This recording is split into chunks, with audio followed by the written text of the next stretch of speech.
Subscribe करें और bell दबाएं ताकि कोई खबर रह न जाए।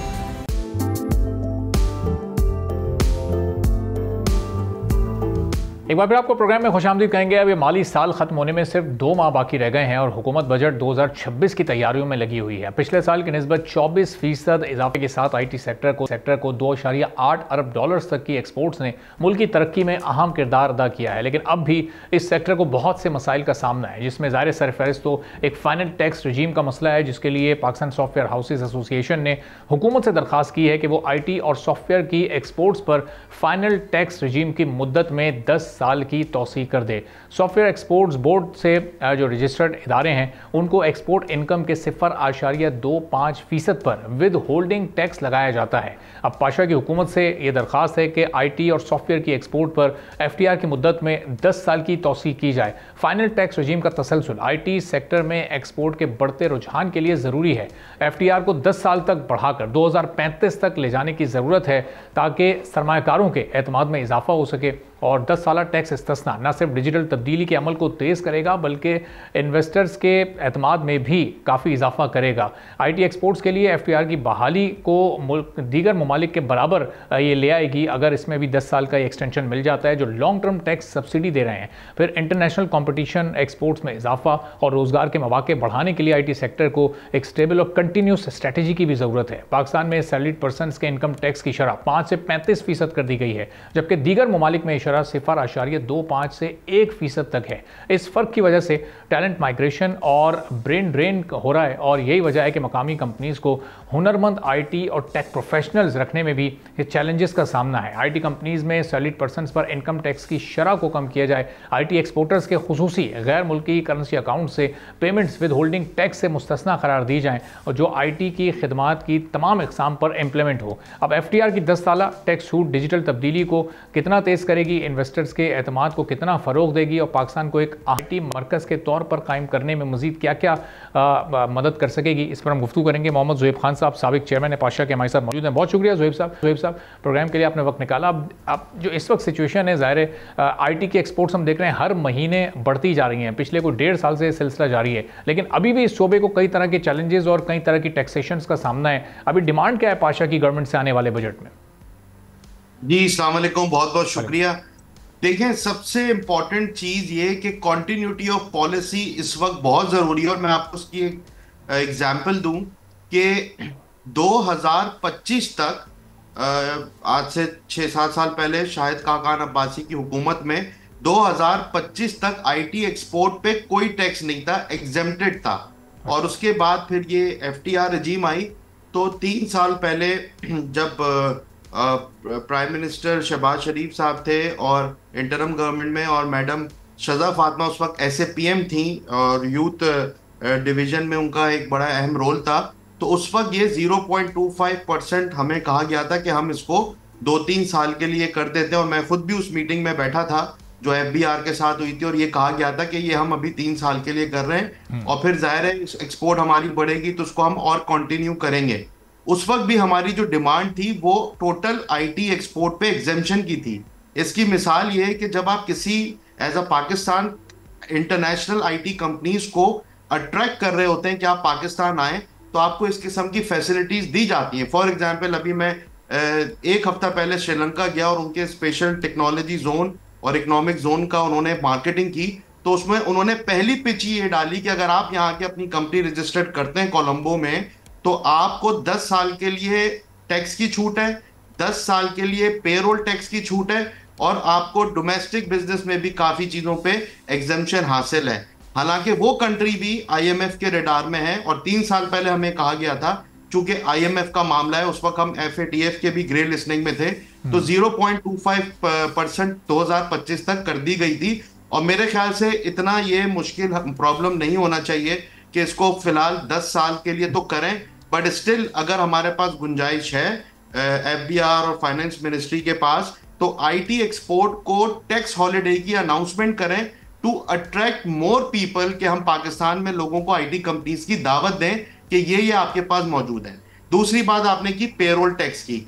इस वक्त सबसे बड़ा मसला ये चल रहा है कि देखें IT के जो लोग होते हैं ये कहीं पे भी बैठ के काम कर सकते हैं, ये इंडस्ट्री सेक्टर की तरह नहीं होता कि आपको फैक्ट्री में ही बैठ के लोगों को बैठना है या मिल के अंदर ही बैठना है।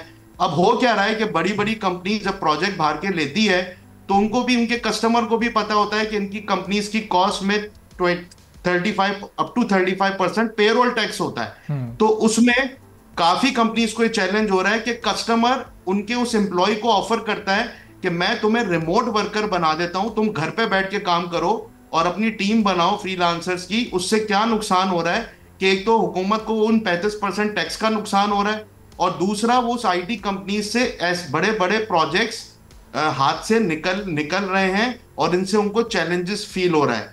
तो इसमें हमने ये इनको कहा था लास्ट बजट में भी, इसमें भी, कि या तो रिमोट वर्कर्स की कोई डेफिनेशन डिफाइन करें और आईटी एम्प्लॉइज, आईटी कंपनीज के एम्प्लॉइज को आप एक अच्छा टैक्स, एक कम से कम एक टैक्स दें, जिससे दुनिया भर की आईटी लोगों के जो बैक ऑफिसेस बने हुए हैं वो दुनिया भर से बंद होके पाकिस्तान के अंदर अपॉर्चुनिटीज क्रिएट हो। और देखें ये वाहिद सेक्टर है, अनलाइक टेक्सटाइल और गारमेंट्स के, इसकी एक्सपोर्ट में इंपोर्ट कोई शामिल नहीं होती, कोई रॉ मटेरियल हमें इंपोर्ट नहीं करना होता। हमारा रॉ मटेरियल तो हमारे लोग हैं और लोगों को फिर सैलरी देनी है। तो इस किस्म के इकदाम करने से आई थिंक एक बहुत बड़ा फर्क पड़ेगा अगर हमें ये फैसिलिटी मिलती है आईटी कंपनी। अच्छा ज़ोएब साहब, ये जो फैसिलिटेशन आप इसको आईटी सेक्टर को बिल्कुल स्पेसिफिक तरीके से डिमांड कर रहे हैं, तो इससे जो बाकी सेक्टर्स हैं जो कि ज़ाहिर पाकिस्तान की एक्सपोर्ट में अपना किरदार अदा करते हैं, चाहे वो एग्रीकल्चर हो चाहे वो टेक्सटाइल हो, तो उन लोगों को, उन सेक्टर्स को तो फिर ये एतराज़ नहीं हो जाएगा कि आप बिल्कुल आउट ऑफ द वे जाके आईटी को सपोर्ट कर रहे हैं? अगर ये टैक्स एग्जेम्पशन मिल जाती है,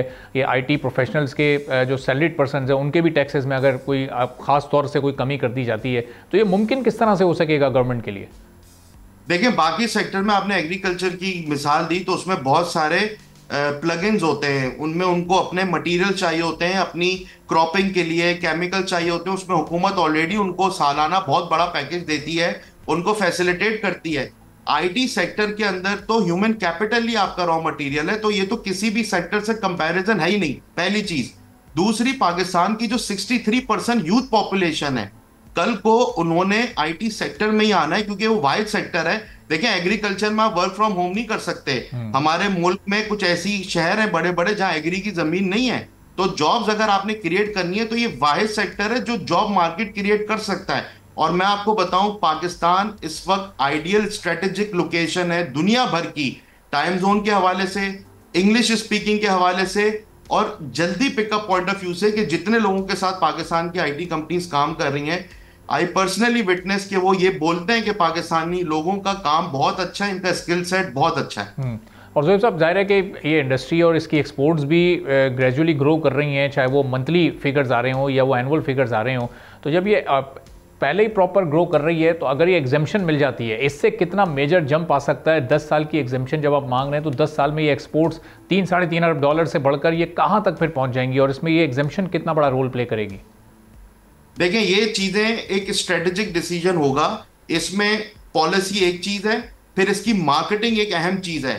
खास तौर पे मैं अपनी हर मीटिंग में, ये जब मैं चेयरमैन था, कहा करता था कि हमारी जो एम्बेसीज और कॉन्सुलेट्स और कमर्शियल अटैचीज उन कंट्रीज में बैठे हुए जो हमारी टॉप 10 कंट्रीज एक्सपोर्ट डेस्टिनेशन है, ये उनका भी काम होगा अहम कि हमारे इस पैकेज को, इस इंसेंटिव को वहां की कंपनीज में मार्केट करें, उनको दावत दें। पाकिस्तान है, जैसे 28-29 अप्रैल को पाकिस्तान में इस किस्म पहली दफा एक डिजिटल एफडीआई समिट इस्लामाबाद होने जा रही है, जहां पे 150-200 फॉरेन इन्वेस्टर्स आ रहे हैं पाकिस्तान, जो कि डीसीओ उसमें एक अहम उसका एक रोल है, जो सऊदी की एक ग्लोबल रीजन के ऑर्गेनाइजेशन है। तो इसमें एक स्ट्रेटेजिक डिसीजन होगा सर। उसमें देखें, आपने मार्केट करना है, आपने बताना है कि हम टेक डेस्टिनेशन पाकिस्तान है, ये हमारा पॉलिसी पैकेज है। और हमारी रही बात आपने जो कही है कि जो महीने का इजाफा हो रहा है, मैं आपको बताता चलूं, देखिए ये इजाफा एक साल रुक चुका था, आपको याद हो 2 साल पहले हमारी $2.6 बिलियन 2 साल इकट्ठे रही है, 1 साल नहीं इजाफा हुआ था। उसकी वजह यही थी कि पॉलिसी, फिर अल्हम्दुलिल्लाह हमें स्पेशल इन्वेस्टमेंट फैसिलिटेशन काउंसिल मिली,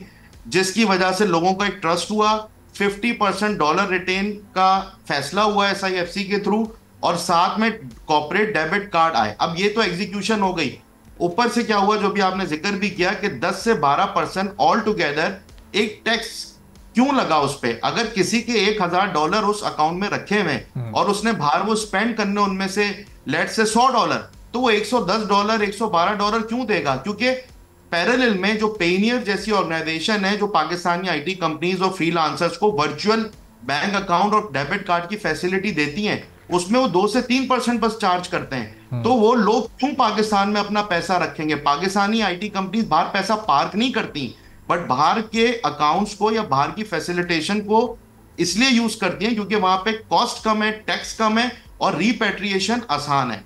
तो ये सब चीजें कंबाइंड एफर्ट के साथ एक पैकेज बनता है जिससे लोग अट्रैक्ट होते हैं। उससे क्यों नहीं हमारी एक्सपोर्ट का इजाफा होगा? फॉर एग्जाम्पल एक और चीज, जैसे अभी उड़ान पाकिस्तान की बात हो रही है, उसमें हमारे ऑनरेबल प्राइम मिनिस्टर साहब ने एक टारगेट दिया है, या अभी हमें 2-3 सालों के अंदर 14 से 15 अरब का टारगेट दिया है। अब आप मुझे बताएं कि अगर आप एक प्राइवेट कंपनी होती है, छोटी बड़ी दरमियानी मल्टीनेशनल, जब उनकी ओनर्स उनको सेल्स टारगेट देते हैं तो वो मार्केटिंग पे इन्वेस्ट करते हैं, स्पेंड करते हैं अपने उस टारगेट को अचीव करने के लिए। तो अगर हमारा $15 बिलियन का टारगेट है तो हमने ये देखना चाहिए कि हुकूमत हमारी मार्केटिंग में, स्किल्स में उसका कितना % स्पेंड कर रही है। आइडियली प्राइवेट कंपनीज या प्राइवेट सेक्टर अगर अपना टारगेट अचीव करना होता है तो कम से कम 5% मार्केटिंग स्पेंडिंग करती है, 5%।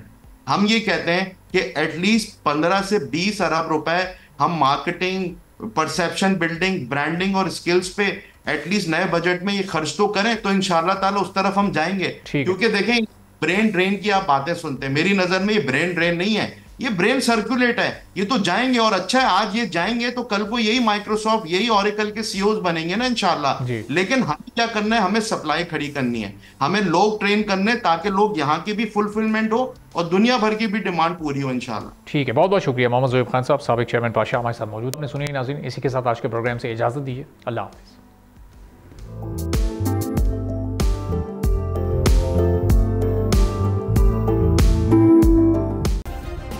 सब्सक्राइब करें और बेल दबाएं ताकि कोई खबर रह न जाए।